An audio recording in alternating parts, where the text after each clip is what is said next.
nouvelle vidéo, deuxième update lecture de septembre et surtout le dernier. Je vais vous présenter aujourd'hui 3 livres. J'ai très peu lu au mois de septembre au final, enfin très peu lu.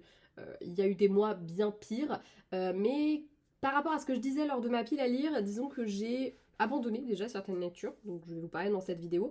Et m'étant remise à l'écriture, forcément mon rythme a été un petit peu ralenti, d'autant plus que j'avais quand même des deadlines assez serrés, donc il a fallu que je cravache un peu et quand c'est comme ça forcément la lecture passe un petit peu en dessous. Voilà. À un moment donné, travail, plaisir. Forcément il faut choisir. Bref. Parlons bien et commençons tout de suite avec les 2 romans que j'ai abandonnés. Le premier, malheureusement, je pense que j'y reviendrai, mais je ne me rappelle pas assez bien des tomes précédents. Il s'agit d'Affaires classées, le tome 3 de Meurtre mode d'emploi de Holly Jackson. Et honnêtement, j'étais complètement larguée. Je ne me rappelle pas bien des personnages, je ne me rappelle pas bien des histoires, et c'est beaucoup trop lié pour que je sois en capacité à l'heure actuelle de comprendre toutes les subtilités du roman et de comprendre les enjeux. J'ai donc préféré le mettre de côté. Si d'ailleurs vous avez lu ce roman, n'hésitez pas à me faire un résumé spoilant, enfin les tomes précédents en tout cas, n'hésitez surtout pas à me faire un résumé spoilant pour m'aider à lire la suite parce que j'ai essayé d'en chercher sur internet, je n'en ai pas trouvé. Et je pense, enfin j'ai vraiment la flemme de relire des livres que j'ai déjà lus vu la taille de ma palle, mais on n'en parlera pas, j'ai peur de me fâcher avec moi-même. Du coup bref, tout ça pour dire que c'est un petit peu compliqué et que j'aimerais beaucoup lire un résumé spoilant des tomes 1 et des tomes 2 afin de pouvoir me plonger dans la lecture du tome 3. En attendant, il est en stand-by et c'est peut-être pas plus mal. Voilà, de me laisser le temps et de m'en rappeler bien avant de l'attaquer. J'ai également abandonné Cold Case Academy de Jennifer Lynn Barnes, mais là pour le coup c'est juste parce que je n'ai pas du tout réussi à rentrer dans l'histoire, malgré un résumé plutôt alléchant avec ces jeunes gens qui rejoignent une académie où on va former notamment un petit peu les super-héros du FBI de demain. Voilà, Affaires classées, ça me plaisait. Profiler né, ça me plaisait, mais dans la réalité des faits, c'était pas trop ça. Je me suis vraiment ennuyée. J'ai préféré lâcher l'affaire et pourtant j'ai quasiment lu la moitié du roman, donc quand même, je me suis vraiment acharnée, mais j'avais l'impression que ça ne démarrait pas, donc j'ai préféré lâcher l'affaire. Tant pis, je sais que ça fera des heureux et que ça plaira quand même. C'est un roman qui nous prend quand même très vite dès le début, puisqu'il y a quand même une enquête, etc. Enfin, une enquête, en tout cas, il y a du mystère très très vite et des personnages qu'on a du mal à cerner et qu'on veut cerner. Mais voilà, non, ce n'est pas pour moi, ça n'a pas matché, encore une fois, beaucoup trop de livres, pas assez de temps, donc ça dégage, next. Passons maintenant du coup aux 3 livres que j'ai lus, à commencer par Cop, Shots and Love de Marine Hope, aux éditions Butterfly. Butterfly qui propose, et ça c'est plutôt cool, c'est pour ça que je le souligne, ces romans dans l'abonnement Kindle, donc très contente. C'est assez rare que les maisons d'édition fassent ça, généralement elles vont faire sur genre un tome 1 pour un peu pousser à la conso sur les tomes suivants, ce qui est compréhensible, mais c'est assez rare d'avoir une maison d'édition qui propose comme ça quasi tous ces romans, en tout cas je crois tous, mais je suis pas sûre, donc je vais dire quasi tous. Sur l'abonnement Kindle, je trouve que c'est plutôt cool et ça m'a permis de découvrir ce roman qui n'est pas celui que j'ai acheté au stand de Marine au SBL où elle était ma voisine.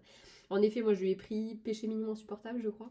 Je crois que c'est ça le titre, mais je suis pas très douée avec les titres, vous le savez maintenant. Mais Cops, Shots and Love, elle me l'a dit, Cop, Shots and Love, j'ai vraiment du mal à prononcer ce titre, ne me demandez pas pourquoi, mais dans mon cerveau ça ne veut pas. Voilà. Donc ce roman l'a fait sortir de sa zone de confort, c'est elle-même qui le dit, et je pense que j'avais envie de voir ce que ça pouvait donner. C'est son dernier roman, j'essaie toujours de commencer plutôt par des romans, généralement écrits plutôt au début de la carrière d'un auteur, quand je découvre un auteur, mais pas de regret parce que j'ai adoré ce livre. Dans ce roman, on va suivre Aaron, qui est policier, il travaille notamment chez les stupes, donc la brigade des stupéfiants, il travaille à essayer de démanteler des cartels et compagnie, et qui va voir son frère se volatiliser.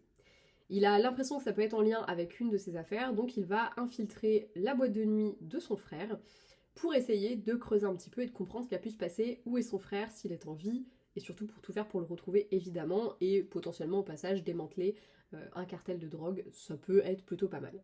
Il va être amené à travailler avec Cassie, qui est la meilleure amie et associée de son frère dans la boîte de nuit, et pourtant entre eux, voilà, c'est pas les grands amours. Ils ont tendance à se tirer dans les pattes dès qu'ils se voient, mais ça devient un espèce de jeu. Et évidemment, peut-être que derrière tous ces pics cachés, ils pourraient bien découvrir des facettes de l'un et de l'autre qui pourraient bien leur plaire. Voilà, je n'en dirai pas plus, mais on est du coup sur une romance à suspense et j'ai toujours un peu peur quand je démarre des romances de ce style. En fait, c'est un peu comme la romantasy, la romance à suspense, tu peux pas t'empêcher de te dire est-ce qu'il n'y a pas un des trucs de l'histoire qui va prendre le pas sur le reste. La romantasy, moi personnellement, je peux avoir très rapidement du mal parce que parfois on a vraiment ce sentiment que la romance est complètement éclipsée par... non, la fantasy, pardon, est complètement éclipsée par la romance. Et d'ailleurs c'est comme ça aussi qu'on va distinguer généralement la fantasy et la romantasy. Une fantasy peut très bien avoir une romance dedans du moment que c'est pas le sujet principal de l'histoire, on reste dans de la fantasy. Et à l'inverse, la romantasy va avoir généralement la romance au premier plan. Mais j'aime bien quand, malgré ça, il y a un univers qui tient le coup, il y a vraiment un truc derrière vraiment intéressant. Quand la romance éclipse tout ça, ça a tendance à vite me gonfler. Pourtant, vous le savez, je suis autrice de romance, je lis énormément de romances, c'est le genre que je lis le plus ces dernières années, tous les ans. Donc j'adore ça. Dans le romantique suspense, forcément, c'est la même chose. On va avoir généralement une enquête policière, bon, enfin là en l'occurrence une enquête policière, ou en tout cas un mystère à résoudre, et on va avoir une romance qui vient se greffer à ça, et l'objectif c'est d'arriver à lier les deux.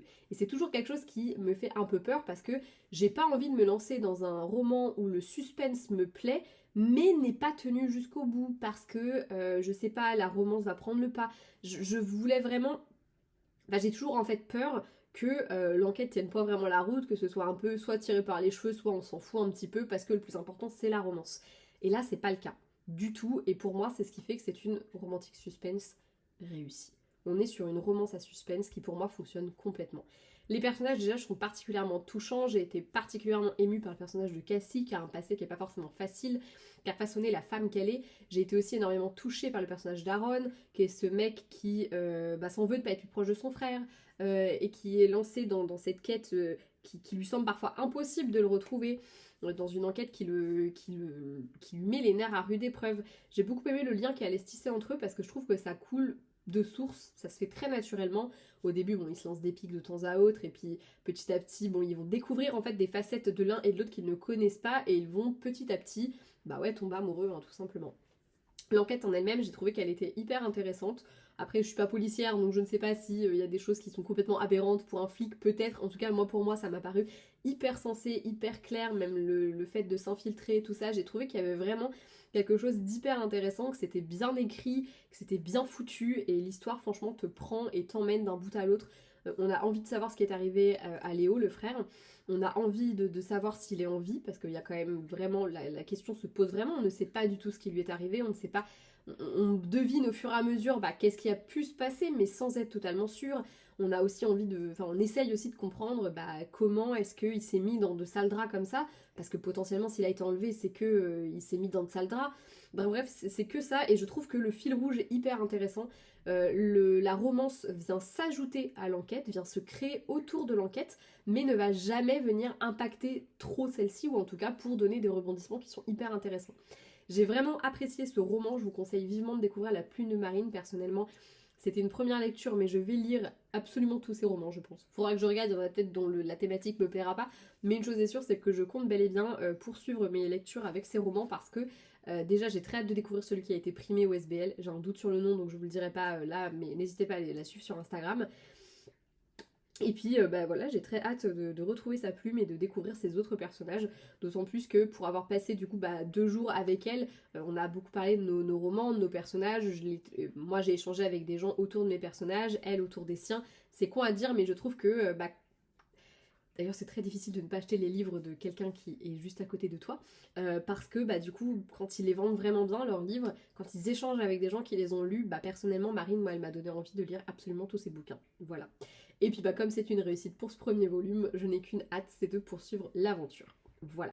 Après ça, j'ai lu Sous ton charme, le premier tome de Mystic University de Laly Lombard. On est sur de l'auto-édition et on est sur de la romance sportive universitaire, mais dans un contexte plutôt fantastique, fantasy, bref, appelez ça comme vous voulez, en tout cas dans un contexte paranormal, puisque même si l'histoire se déroule dans notre monde, il y a également dans ce monde des vampires, des loups-garous et des sorciers, et c'est justement à l'université Mystic University que beaucoup de ces espèces vont se mélanger aux humains. Billy est en première année, en tout cas elle rentre en première année avec ses 2 meilleures copines Olivia et Juniper, université dans laquelle va son frère. Billy est une louve qui n'a pas forcément hyper envie qu'on, comme au lycée, la voit uniquement comme la petite sœur de, ça la gonfle un petit peu, soyons honnêtes. Seulement, Se détacher de l'image de son frère, c'est pas facile, d'autant plus qu'il est génial, soyons très honnêtes, c'est le grand frère dont on a toutes rêvé. Elle passe du coup énormément de temps avec lui, mais ce qu'elle n'avait pas vraiment prévu en passant énormément de temps avec lui, c'est de tomber sous le charme de son coéquipier et ami, dont j'ai oublié le prénom, donc je vais aller regarder ça. Colton, bah oui, tout à fait. Je suis un calvaire à oublier les prénoms comme ça. Colton, donc. Elle va se rapprocher de Colton, qui est le coéquipier et meilleur ami de son frère, coéquipier puisqu'ils font tous les deux du hockey. Voilà, voilà. Bref, le résumé est un peu éclaté au sol, d'autant plus que j'ai dû vérifier le prénom parce que je m'en rappelais pas, mais moi je m'en rappelais au moins d'un prénom sur deux, c'est déjà bien. Et même les prénoms des copines, j'avais retenu. Le frère, c'est Luc. Je pense qu'on... Voilà, je commence un petit peu à prendre du skills, je me rappelle les prénoms des personnages secondaires. Toujours pas des personnages principaux, mais faut ce qu'il faut. Laissez-moi le temps. Bref...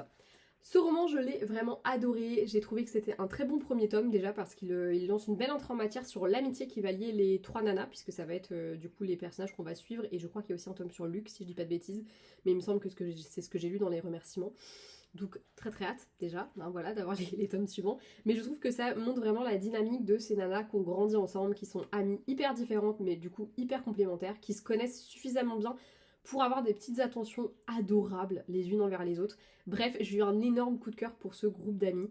J'ai eu un énorme coup de cœur pour celui qui allait se former du coup avec Luc et ses potes. Je trouve qu'il y a vraiment une dynamique qui me plaît beaucoup et qui m'a énormément touchée personnellement.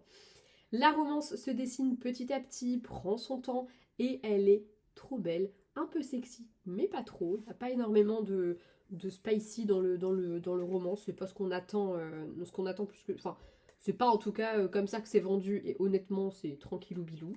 On est sur une jolie romance qui va allier tout ce que j'aime dans les romances universitaires et sportives, parce que généralement les romances universitaires que je lis de toute façon c'est souvent avec du sport dedans, très fréquemment d'ailleurs avec du hockey. Peut-être que j'aime beaucoup le hockey, il faut croire. En tout cas, j'ai vraiment passé un très bon moment. J'ai aimé retrouver du coup cette ambiance sportive, cette ambiance universitaire et le petit côté paranormal qui est hyper léger, honnêtement, t'as pas du tout l'impression de lire un truc paranormal. Ça m'a un peu fait penser, même si pour le coup Fais-moi t'aimer et compagnie de Meghara Nolan, on est quand même dans un univers qui est plus axé, on est vraiment dans un univers de fantasy avec un autre monde, etc. et où la magie a quand même beaucoup plus d'importance. Ça m'a un peu fait penser à ça dans le côté un petit peu notre monde, mais avec quelque chose en plus. Voilà, bon là en l'occurrence j'ai trouvé que c'était vraiment un peu en sous-ton en fait, c'est juste c'est la vie, oui ils peuvent aller se transformer en loup et aller courir un petit peu, mais ça ne fait pas l'intrigue. Ça rajoute des rebondissements, mais ça ne fait pas l'intrigue et c'est quelque chose que j'ai beaucoup aimé. Les personnages sont hyper touchants. Le personnage de Billy a une histoire qui est particulière et qui m'a énormément touchée. Le personnage de Colton également est particulièrement touchant. Ils ont tous les deux des histoires. Alors autant Billy j'avais des doutes et j'avais plus ou moins pas compris exactement, mais j'avais une idée un petit peu derrière la tête. Autant Colton j'ai été complètement... je m'attendais pas du tout à la révélation qu'on a à son sujet. J'ai beaucoup aimé les rebondissements, que ce soit dans la romance ou dans l'intrigue de manière générale. J'ai aimé ce qui allait mettre des bâtons dans les roues à la romance. J'ai aimé les voir tomber amoureux et les voir en fait presque dépassés par ces sentiments qu'ils n'avaient pas du tout anticipés. Et en même temps qu'ils assument assez vite, pleinement quand même. Enfin, assez vite. Ils mettent du temps, hein, je sais plus combien il faut pour que ce soit considéré comme un slow burn, mais la romance met vraiment du temps à démarrer. Le premier baiser survient vachement tard. Mais je veux dire que par là qu'ils ils vont assumer quand même assez facilement leurs sentiments quand ils commencent à avoir envie de vivre quelque chose ensemble. Ils vont commencer à vivre assez facilement, malgré les bâtons qu'ils peuvent avoir dans les roues. Bref, j'ai trouvé que c'était une très bonne romance paranormale, sportive, universitaire, peu importe. Je trouve que le mix est très bien trouvé. Je trouve que l'univers est hyper sympa. J'ai vraiment aimé ce côté, ça se passe dans notre monde, mais voilà, il y a ces créatures qui sont là, il y a ce petit truc en plus, on va dire. Mais je vais pas aller piquer le nom du film d'Artus. En tout cas, c'est une saga que je vous conseille. Le tome 2 sort, je crois, en février. Je crois qu'en tout cas début 2026, j'ai très hâte puisqu'il va être sur Olivia, qui est un personnage qui m'intrigue beaucoup. Je pense qu'elle a beaucoup à nous livrer et j'ai très hâte. Voilà, tout comme d'ailleurs les deux autres personnages dont on va avoir les tomes. Et surtout j'ai très hâte en fait tout simplement de retrouver la bande. En fait, il y a un vrai fun family qui est déjà présent hein, parce qu'on a vraiment ce petit groupe d'amis de base, déjà ils se comportent comme une famille. Mais du coup un peu le fun family étendu qui se crée, j'ai vraiment aimé cette partie-là. Je crois que c'est vraiment ce que j'ai préféré d'ailleurs du roman. c'est vraiment ce côté où on forme un petit groupe d'amis hyper soudés. Et j'ai aimé les... En fait, j'ai beaucoup aimé les moments où il y avait des scènes où ils étaient tous ensemble, je sais pas, jouer à des jeux de société, ils font une soirée jeux de société une fois dans la semaine. J'ai aimé les moments où ils organisent des trucs et tous ensemble. Enfin, vraiment, c'est des moments qui m'ont énormément plu parce que je trouvais que, et d'ailleurs, je pense que c'est ce que l'autrice a voulu faire passer, on a vraiment affaire à un vrai groupe d'amis hyper soudés et c'est hyper tendre comme amitié. Et ça m'a beaucoup plu. Voilà, je vous conseille Mystic University, c'était très très cool. Le dernier livre dont je vais vous parler, je l'ai terminé hier et on passe cette fois-ci au thriller. En fait, c'est un peu un mixte, cet update, il y a un peu de tout, les genres que j'aime. T'as à la fois du thriller, de la romance, un peu de paranormal, du coup, voilà, c'est un peu de tout. Ce roman, c'est Good Bad Girl de Alice Finney, et définitivement, j'aime beaucoup cette autrice. Je trouve que c'est une très bonne autrice de thriller. J'ai hâte de lire ses autres romans. Pour l'instant, je crois qu'il m'en reste 2 dans ma palle, à revérifier, mais je crois. Dont un d'ailleurs qui est dans ma palle de octobre. Donc j'ai assez hâte de lire parce que j'ai encore une fois beaucoup aimé, même si le premier, lui et moi, il m'a... Alors lui pour moi c'est banger de chez banger, vraiment je m'en remets toujours pas. Bref. Good Bad Girl, il s'agit de l'histoire... En fait c'est un roman choral, on va y suivre plusieurs personnages. C'est un peu difficile de savoir par où commencer, mais parlons tout simplement d'Edith, qui est une octogénaire qui a été mise un peu de force en maison de retraite par sa fille. Elle n'est pas hyper chaude à l'idée d'être là, encore plus quand la seule amie qu'elle s'est faite meurt, dans des circonstances qui la laissent un petit peu penser que peut-être c'est un meurtre. Bon, il faut dire qu'elle a toute sa tête plus ou moins Edith, mais qu'elle se vend comme étant une enquêtrice alors qu'elle était vigile dans un supermarché. Enfin bref, je vous laisse un petit peu imaginer tout ça, quoi. Bref. Cette bonne vieille Edith n'est pas la seule personne que l'on va suivre, puisqu'elle va se lier d'amitié, elle, avec une aide-soignante, Patience, qui cache énormément de choses à Edith, et pas que à Edith d'ailleurs, au reste du monde. Il y a également du coup Frankie, qui n'a pas grand chose à foutre là, mais qui va se retrouver au mauvais endroit au mauvais moment quand il va y avoir un nouveau meurtre à la maison de retraite. Cette fois-ci c'est un vrai meurtre avéré, hein, il y a une enquête de police. Et il y a également la fille, donc Clio, la fille de Edith. Voilà. On a donc 2 meurtres, 3 suspects. Mais qui a fait le coup? Pouf, pouf, pouf. Bref, ce résumé nul à chier, allez lire le résumé sur Livre Addict ou que sais-je, voilà, peu importe où, mais allez lire un résumé digne de ce nom. Le mien est nul à chier, je ne sais pas comment résumer ce roman, parce que j'ai hyper peur de faire de vous spoil en fait. Voilà. Parce qu'il y a plein de choses qu'on ne sait pas tout de suite dans le récit, et personnellement, ce que j'ai aimé dedans, c'est l'aura de mystère quand j'ai commencé qui entourait chacun des personnages et qui petit à petit se dissipait alors qu'on en découvrait un petit peu plus sur eux, sur leur passé, etc. C'est un récit qui est principalement sur un temps présent, mais on va avoir quelques rebonds, quelques bonds dans le temps, dans le passé. On va y suivre plusieurs personnages qui ont potentiellement des liens avec les unes avec les autres sans qu'on sache exactement au début lesquels, et puis après on va voir qu'on se fait un peu entraîner sur des pistes et des fausses pistes, et en même temps voilà, il y a des choses que j'avais vu venir, d'autres que je n'avais pas du tout imaginé. Il y a pas mal de rebondissements, l'enquête elle est intéressante, très intéressante je dirais que c'est ça le mot que j'ai envie d'employer. C'est un roman qui m'a personnellement pas mal plu. J'ai vraiment passé un bon moment avec ce récit parce que je l'ai trouvé bien amené. J'ai trouvé qu'il était bien construit avec vraiment des personnages qui avaient tous quelque chose à raconter, qui avaient tous des secrets. Et cette aura de mystère qu'ils avaient tous les uns autour des autres, ça permettait petit à petit en fait que les pièces du puzzle s'emboîtent à mesure qu'on découvrait chaque petite chose. L'intrigue est vraiment bien foutue. J'ai trouvé qu'il y avait de très bonnes choses, d'autres un peu moyennes, on va dire qu'il y a des choses où pour moi c'était un peu gros comme une maison, que c'était le fin mot de l'histoire, et en même temps il y a quand même malgré ça des choses que je n'avais pas vu venir et qui font que la fin je ne l'avais pas imaginée telle que. J'ai trouvé que c'était assez malin, assez ingénieux, et que la narration faisait en sorte que ce soit crédible, parce que des fois je trouve que à trop vouloir faire de retournements de situation, la narration n'est plus crédible. Je me rappelle d'un livre que j'avais lu où dedans c'était un mari qui était accusé du meurtre de sa maîtresse. Et en fait, à la fin, on découvrait que c'était sa femme, mais le problème, c'est que les 3 quarts du roman étaient du point de vue interne et je crois même que c'était à la première personne de la femme, et du coup j'avais trouvé que c'était pas du tout cohérent que en ayant un point de vue interne, ce soit pas plus...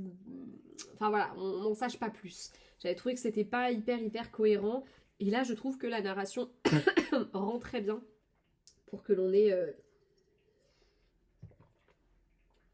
pour que l'on ait des indices sans pour autant avoir le fin mot de l'histoire tout de suite. Voilà. Ensuite, qu'est-ce que j'avais à dire de particulier sur ce roman? Bah pas grand chose à part qu'il était cool, que les personnages étaient hyper intéressants, qu'il est hyper addictif. Honnêtement, dès que j'ai commencé à lire, je savais que je n'avais plus du tout envie de le lâcher et que j'étais complètement à fond dedans. Je trouve que c'est typiquement le genre de livre qui te tienne en haleine, le genre de thriller qui va te prendre et qui va t'embarquer d'un bout à l'autre sans que tu aies besoin trop de te poser de questions. Voilà. On est sur un roman que je vous conseille évidemment. C'est pas mon préféré pour l'instant de l'autrice. Sur les deux que j'ai lus, le premier m'a un peu plus bluffé. Mais j'ai trouvé intéressant que, comme dans le précédent que j'ai lu d'elle, le lien maternel soit mis un peu en avant. Ça m'a fait penser à... Je crois que c'est Kimberly McCreight qui a écrit plusieurs de ses romans qui tournent pas mal autour du sujet de la maternité. Là, on est très beaucoup, énormément dedans, puisque Patience, elle a fui sa mère, parce que Edith est la mère de Clio et qu'elles ont un lien très particulier. Le livre se passe à la fête des mères. Il y a plein de choses qui se sont passées à la fête des mères. Enfin, il y a vraiment une histoire en lien avec la maternité qui est hyper intéressante. J'aime beaucoup les thrillers qui abordent ce sujet-là parce que je trouve qu'il y a énormément de matière à faire et j'avais beaucoup aimé Là où elle repose et un autre aussi qui parle de maternité que j'ai oublié de Kimberly McCreight et que j'ai beaucoup aimé. Ah, je sais plus, avec la mère qui disparaissait et tout et sa fille avec qui elle était en froid. Bref, il était très cool aussi et c'est des sujets que j'aime beaucoup parce que j'aime beaucoup cette dualité entre la mère, la fille. J'aime beaucoup le fait que ce soit tellement facile de se détester quand on est mère et fille et en même temps d'être prêt à tout pour protéger son enfant. Je trouve que c'est assez... c'est un lien enfin, c'est quelque chose qui me parle vraiment très fort. Je trouve qu'il y a vraiment une... Il y a matière à faire, quoi, tout simplement. Je trouve que les liens mère-fille sont très intéressants parce qu'il y a beaucoup à en dire. Et je trouve que les auteurs de thrillers qui abordent le sujet le font généralement. Enfin, en tout cas, les deux autrices que j'ai lues sur le sujet les abordent plutôt bien et en vraiment avec tout le spectre de cet amour un peu compliqué des fois. Il n'y a pas d'autre chose à en dire. Voilà. Je n'en dirai pas plus parce que il faut que je parte, voilà, donc je vais arrêter cette vidéo là. Je pense qu'en fait depuis tout à l'heure je regarde l'heure et ça me stresse à l'idée d'être en retard, donc je pense que cette update lecture, enfin cette fin d'update lecture était très décousue. Peut-être qu'au montage je me dirai on va tout refilmer, peut-être pas. Suspense, vous me le direz, enfin vous me le direz, je le saurai avant vous ceci dit. Bref, j'espère quand même que cette lecture vous aura plu et j'espère vous avoir donné envie de découvrir ces 3 romans.